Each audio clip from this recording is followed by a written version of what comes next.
This is another video in the chess game analysis series, and this time I will be doing something I was thinking of on and off. This is another video in the chess game, and this is,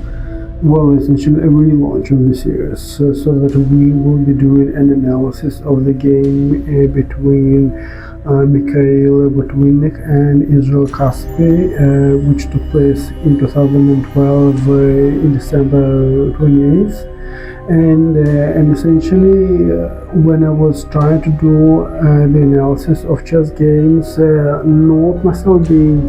let's say, a grandmaster or anybody who has an independent ability to analyze a chess game on one's own, and then what I was doing early on was essentially the usage of AI. I would be feeding the chess game record or recording move by move into say either HGPT chat or something else, and then I will be having an analysis of the game, and then the challenge would be how to present the outcome, and that would be very, well, in some ways repetitive, and then it wouldn't be so engaging. I think that that has been one of the ideas I came up with, and right now I'm trying to do something else, and this is basically using the game as a background, and then switching to more like a general area of world literature to the area of academic works,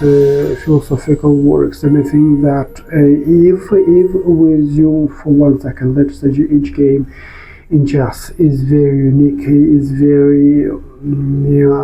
well, not really repeatable in many respects, as we know that the number of variation in chess can achieve, let's say, millions and trillions and quadrillions, etc., so that it is very high number. So that it means that we can analyze each well-played chess game in its own terms, and I think this is what I'm trying to achieve in this longer form video. Once again, I was struggling earlier with longer form videos about chess, and I think this is one of those efforts I will be doing on and off, and in this video we will be bringing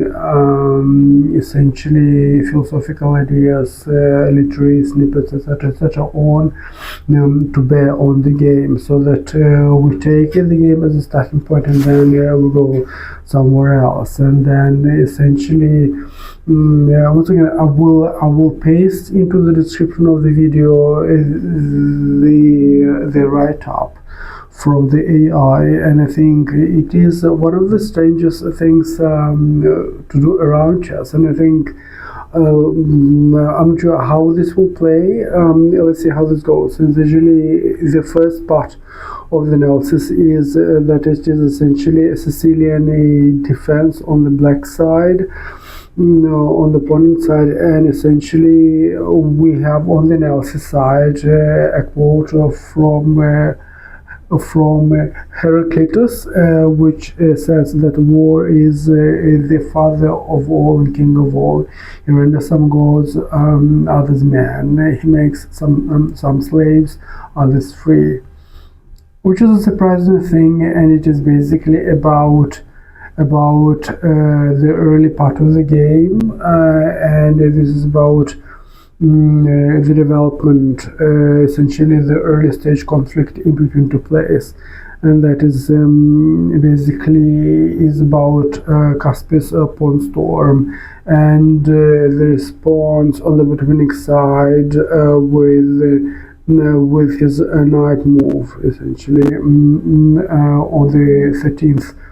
move, knight b6, and before essentially capitulating, so that it was essentially a very successful black's offensive. And then in the second part we have in the game the f pawn, which has become passed, and then we have Nietzsche's quote out of Life School of War, "What doesn't kill me makes me stronger," which is a very famous quote of Nietzsche, actually. And this is where we have a comparison between Nietzsche's thought and the resilience of the white's strategy in the game, so that tempo lost and then obstacles in the game were overcome while empowering the white side. And I think this is, let me check who is playing. Okay, Israel Caspi is playing white. So this is, well, a good illustration of the whites. All the white's strategy, and essentially white in this game has won. So we want that to understand the higher level analysis of the game, and then we have a metamorphosis in the game. So as part of the pieces being traded, and as part of the attack of the king of the opponent, as far as I can tell, the analysis speaks of Gregor Samsa's metamorphosis into well, essentially cockroach, amorphous vermin, as it is in the Kafka's text, and this is about grotesqueness and about selfhood, and I think this is, well, a good quote, and let's see how that will go with other editions of this series. Essentially, this is a comment on how Black Knight has become in Kafka's story. Samsa's becoming an insect has become a factor, isolating him in his own home, and so then in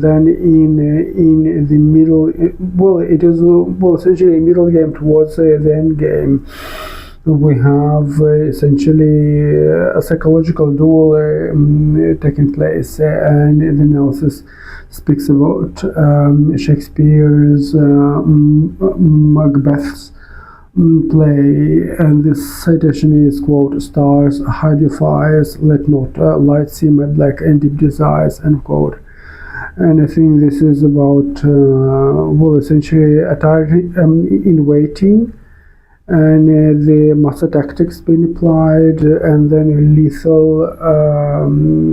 well, intents being hidden under the mask of legality, and it well, it shows the playing out of ambition in this chess game. And then in the end,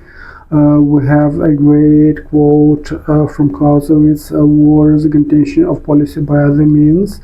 and I think this is basically how Caspi's side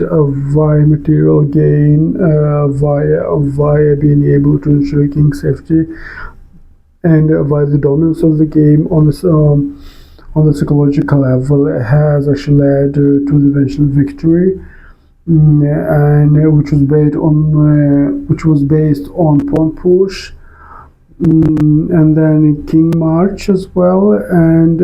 that essentially there was a political subplot in the end game, which is called for the quote from Clausewitz. And I think this is a good run through the game without being, I think, too technical, and then it brings to bear all the other ideas on this game, so that if you would want to watch the game step by step, you can find it in the databases of the chess.com website, and I will put the details into the description. I think that as the channel will grow, I will be sharing links. I want to make sure that let's say channel grows, and I would like to check how this approach might play for the audience, if it has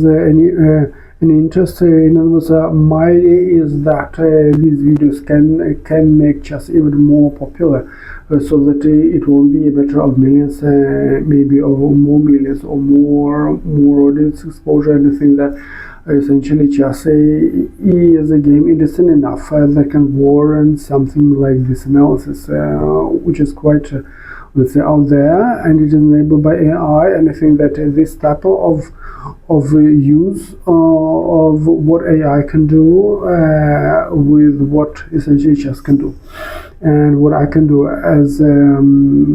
somebody on YouTube, this could be something of an approach that I will try to pursue in the next videos, and then we'll see how it goes. See you next time.